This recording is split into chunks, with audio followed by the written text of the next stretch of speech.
多1分鐘去注意別人，就少1分鐘去反省自己。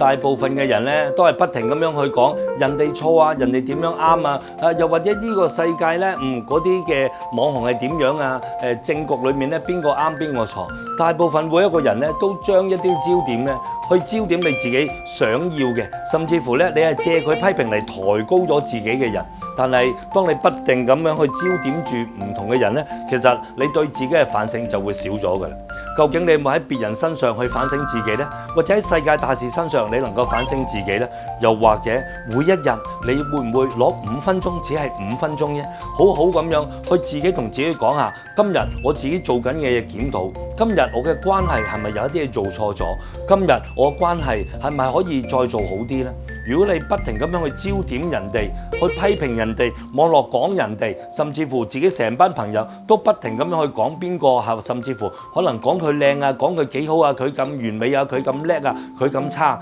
究竟你冇自己去研究過你有幾完美，同埋你有幾咁差，甚至乎你自己有咁多美麗嘅地方，究竟你有冇注意呢？永遠記住呢句説話，多1分鐘